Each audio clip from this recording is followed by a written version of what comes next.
यहाँ पर एक मसला है, मसाइल जो है वो रोज़गार का मसला है। ये किसी पार्टी का या किसी शख्स का नहीं है, नहीं ये किसी नेशनली का है, नहीं ये किसी यासिर ऋषि की पार्टी के मामले का, नहीं ये किसी इम्तियाज़ साहब के, किसी मसले का नहीं है। ये लोगों की रोज़गार का मामला है। आज हो गए करीब 4-5 महीने हो गए गवर्नमेंट को संभाले हुए। हमें उम्मीद थी सबसे पहले वो इस पे बात करेंगे जहाँ पर यहाँ पर हज़ारों लोग बेरोज़गार हो गए हैं। रोज़गार तो वो दे नहीं सकेंगे, फैक्ट्रियाँ तो डाल नहीं सकेंगे, कुछ चीज़ तो कर नहीं सकेंगे, लेकिन एक उम्मीद थी लोगों को कि शायद वो, हमें भी एक उम्मीद थी, ये 5 महीने में वो कुछ ना कुछ इस मामले में कोई ना कोई कदम उठाएंगे। लेकिन आज तक वो फेल हो गए, कोई कदम उन्हें। ये हमारी पब्लिक गवर्नमेंट थी, उनको इतनी सीटें आई, 44 करीब 44 सीटें उनको आई हैं, जो इंडिपेंडेंट मिला के 50 सीटों पे वो है इस वक्त नेशनल कॉन्फ्रेंस। जिस पार्टी को आज अभी तक ये टाइम नहीं मिला इस बारे में सोचने के लिए कि हज़ारों लोग अगर बेरोज़गार हो गए उनके लिए क्या करें, कोई मीटिंग नहीं की चीफ मिनिस्टर ने कि हज़ारों लोग बेरोज़गार हो गए।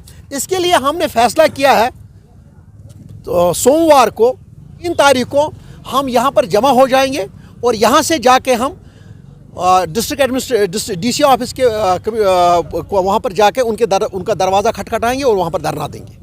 हम ये प्रोटेस्ट करेंगे और हम उनको बावर करना चाहते हैं। अगर वहाँ पर भी मसला नहीं उठा तो जब भी यहाँ पर ये होगा, हम इसके बाद चीफ मिनिस्टर के दरवाजे पर बैठेंगे। मैं सब यहाँ के लोगों को ले जाऊँगा और चीफ मिनिस्टर से बात करेंगे कि आइए हमें रोज़ खाने के लिए दीजिए, हमारे बच्चों को दवाई दीजिए, हम उसका लिए बंदोबस्त कीजिए, क्योंकि उसकी जिम्मेवारी बनती है। अगर यहाँ पर हज़ारों लोगों का रोज़गार छीना गया है, किसने छीना, कैसे छीना, वो हम नहीं जानेंगे, लेकिन मामला ये है कि रोज़गार बेरोज़गार तो हो गए हैं। अब हम तनकीद नहीं करेंगे उसने ये किया, फलानी ने ये किया, फलस्तानी ये था, कौन चेयरमैन था उस कमेटी का, उस पर नहीं जाएंगे हम, लेकिन बेरोज़गार तो हो गए हैं। हम उनकी नोटिस में लाना चाहते हैं क्योंकि असेंबली है 3 तारीख से। मेरा ये है कि वहाँ पर यहाँ पर बिल एक पास होनी चाहिए, ये मुद्दा उठना चाहिए वहाँ पर कि इनके रोज़गारों जो वो है रोज़गार छीना गया वो वापस दिया जाए, क्योंकि जो हज़ारों घर है, हज़ारों, ये नहीं 1 2 4, ये हज़ारों कुंबे बेरोज़गार हो गए जिनका पूरा रोज़गार का दारोमदार इसी पे था। तो मैं इंतज़ार कर रहा था, मुझे उम्मीद थी कि वो खुद ही इस पे सोचेंगे, लेकिन वो बात करेंगे, उन्होंने नहीं की। इसलिए मैंने फ़ैसला किया है मैं यहाँ पर जमा हो जाऊँगा और उसके बाद में इंशाल्लाह जल्द शानू वहाँ डीसी ऑफिस जाके वहाँ पर बैठूँगा कि ताकि वो हमें ये यकीन दहानी दिला दें।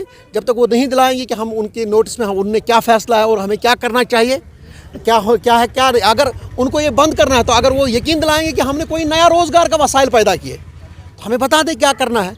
कोई ऐसा तो इलीगल काम है नहीं, कोई ऐसा काम वो कर नहीं रहे जो वो नहीं होना चाहिए, तो कोई ऐसी चीज़ तो है नहीं जो नामुमकिन है। तो मैं उम्मीद कर रहा हूँ कि असेंबली में वो ज़रूर उठाएंगे इसका मुद्दा। वही कह रहा हूँ कि मैंने इंतज़ार किया, हमने पूरे 5-6 महीने उनको दिए हैं, क्योंकि एमएलए को भी चाहिए सबसे पहले बाकी चीज़ें उनको छोड़नी चाहिए। सबसे पहले उसका भी ड्यूटी बनता था इस पे, क्योंकि हमारे हज़ारों घर बेरोज़गार हो गए थे, उसका फ़र्ज़ बनता था सबसे पहले इस पे बैठना कि ये मुद्दा उठाना और ये डिस्कस करना कैसे होगा। फिर उन्हें 2 महीने, 2 नहीं, आज हो गए करीब 3 महीने तब से, जब उन्होंने कहा कि मैं एकदम कमेटी बुला रहा हूँ, लेकिन 3 महीने से कुछ नहीं हो रहा है। जो यहाँ के ट्रक ड्राइवर से सब बेकार बैठे हुए हैं, जो यहाँ पर बेचारे अगर कारीगर हैं, मजदूर है, सब बेकार बैठे हैं, खाने के लिए नहीं है कुछ, दवाइयों के लिए पैसे नहीं है, बच्चों की फ़ीस के लिए पैसे नहीं है। ये बर्दाश्त नहीं होगा। मुझे ये है कि मैं ये नहीं एक पार्टी या दूसरी पार्टी, ये हर किसी के मामला है।